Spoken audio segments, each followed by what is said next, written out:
ओम शांति। अव्यक्त महावाक्य है, दृष्टि से सृष्टि की रचना। 6-8-70। दृष्टि से सृष्टि की रचना। सभी अव्यक्त स्थिति में रहते व्यक्त में कार्य कर रहे हो। जैसे बाप अव्यक्त होते व्यक्त में प्रवेश हो कार्य करते हैं, वैसे बाप समान बने हो।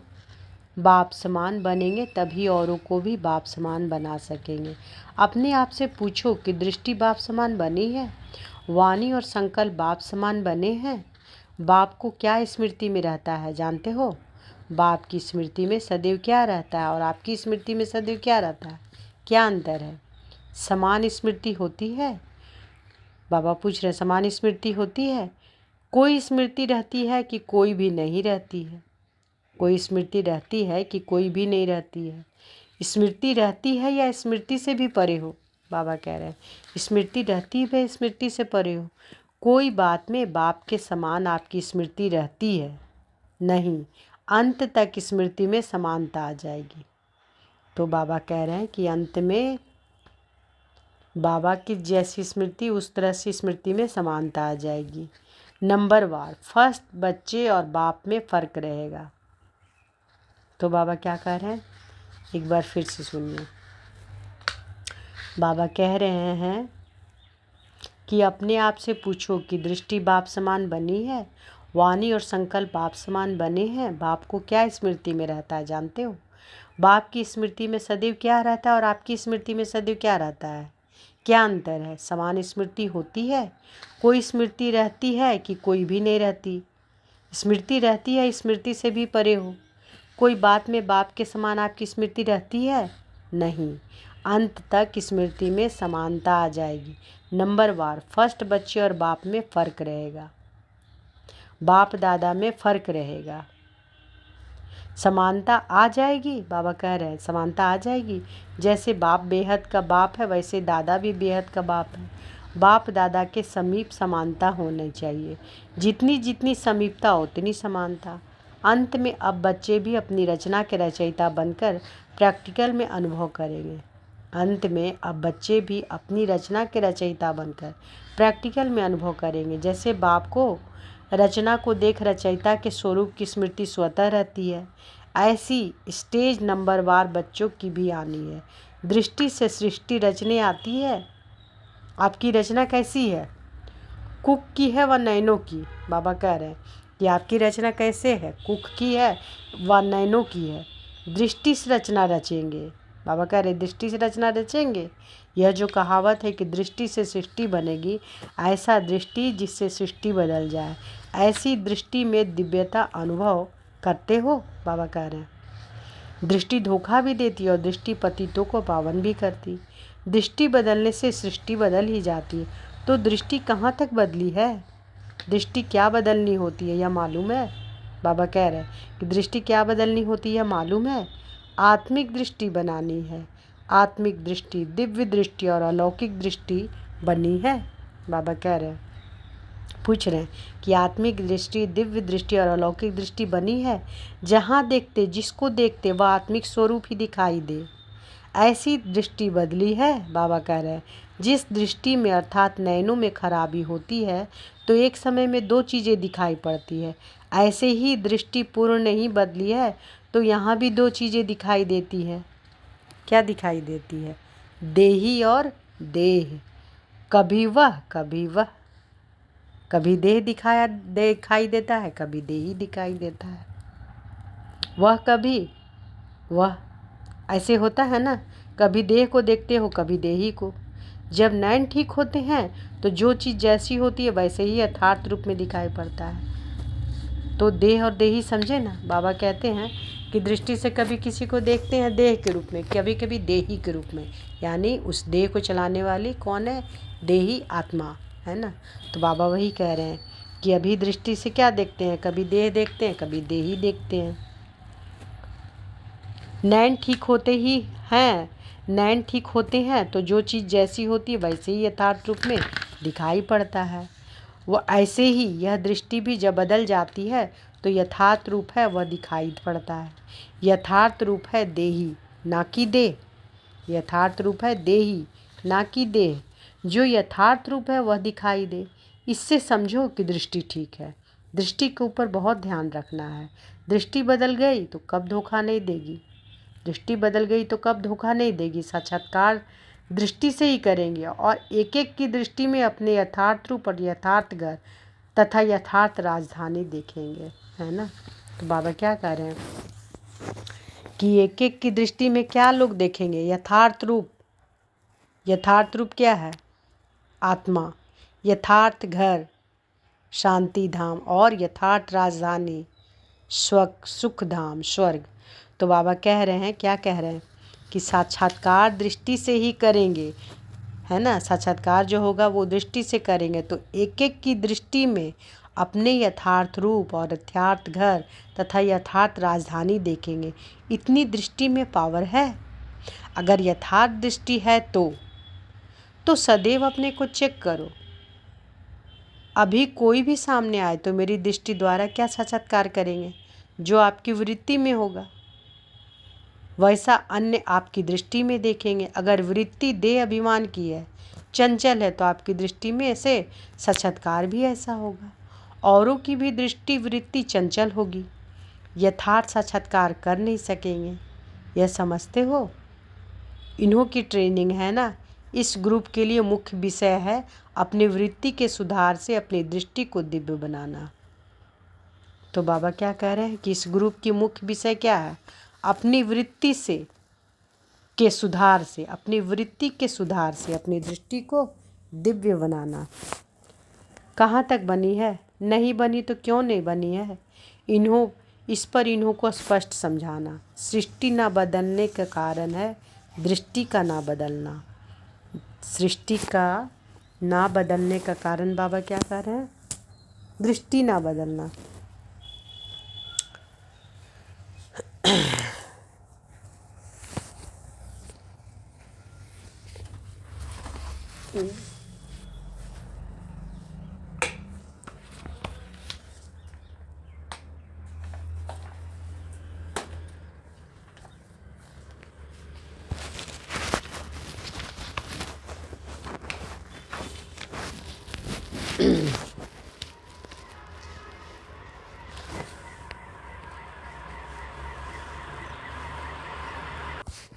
तो बाबा क्या कह रहे हैं? सृष्टि ना बदलने का कारण है दृष्टि का ना बदलना। दृष्टि ना बदलने का कारण है वृत्ति का ना बदलना।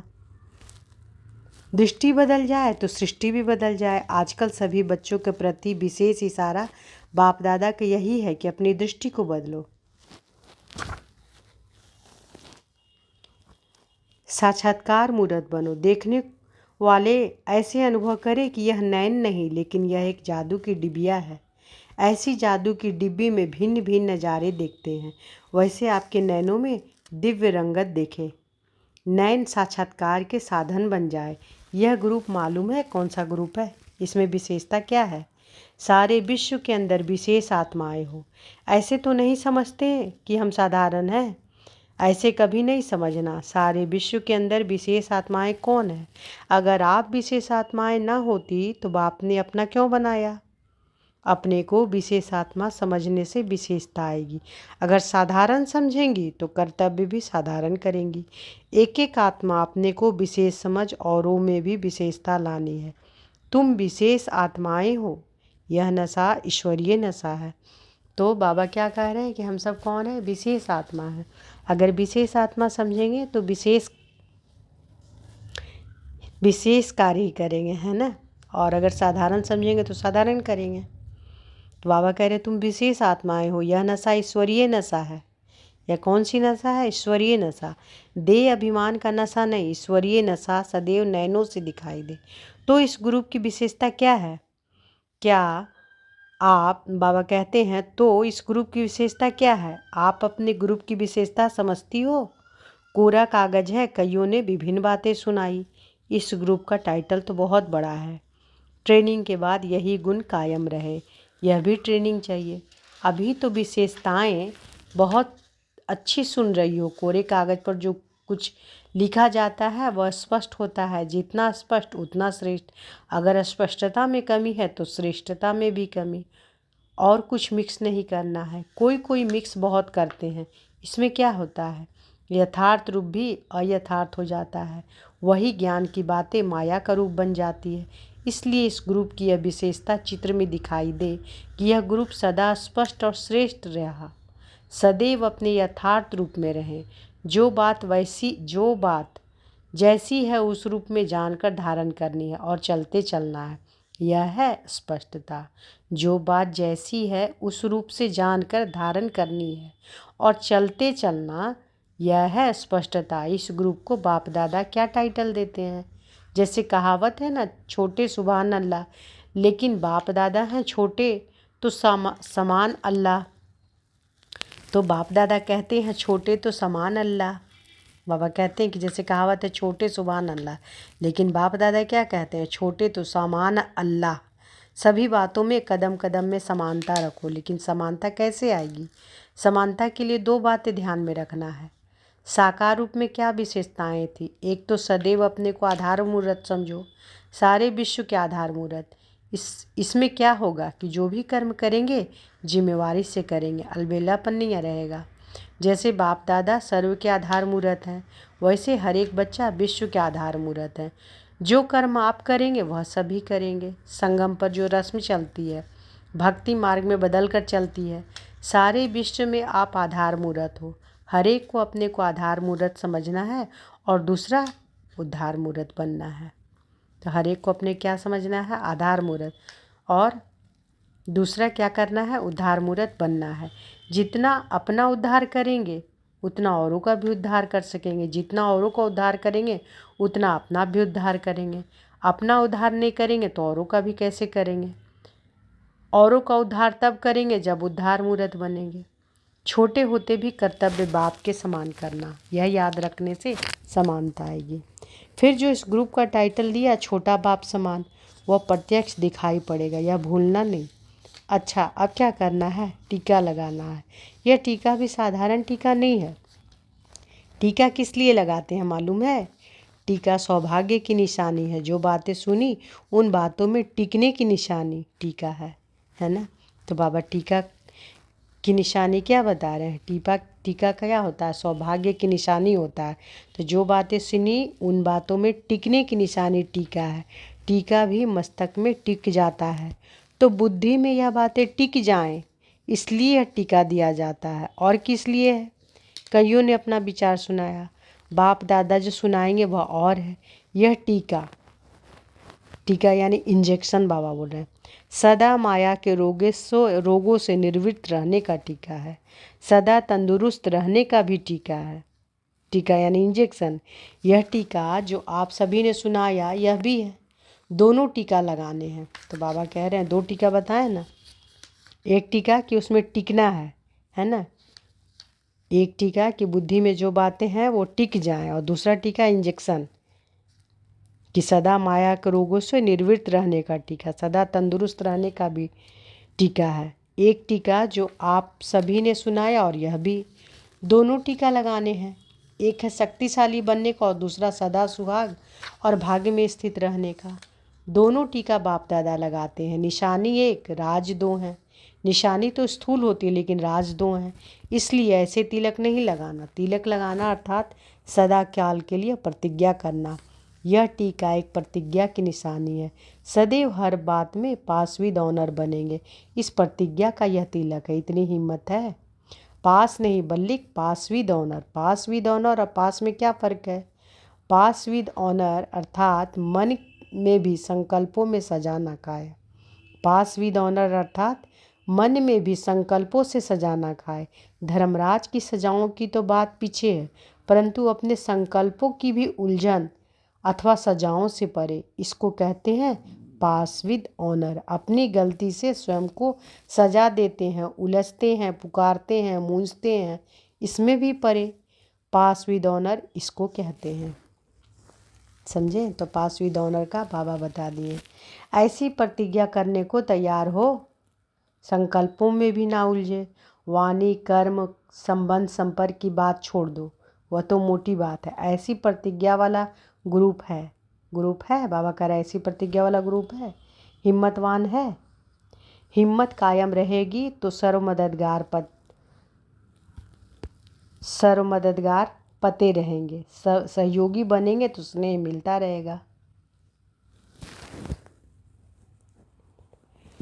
जैसे वृक्ष में जो कोमल और छोटे पत्ते निकलते हैं वह बहुत प्रिय लगते हैं, लेकिन चिड़िया भी कोमल पत्तों को ही खाती है। सिर्फ प्यारे रहना किसके? बाप दादा के, ना कि माया रूपी चिड़ियों के। तो यह भी कोमल पत्ते हैं। कोमल पत्तों को कमाल करनी है। क्या कमाल करना है? अपने ईश्वरीय चरित्र के ऊपर सर्व को आकर्षित करना है। अपने ऊपर नहीं, चरित्र के ऊपर। इस ग्रुप के ऊपर पूरा ध्यान है। इस ग्रुप को अपने ऊपर भी इतना ही ध्यान रखना है। अच्छा,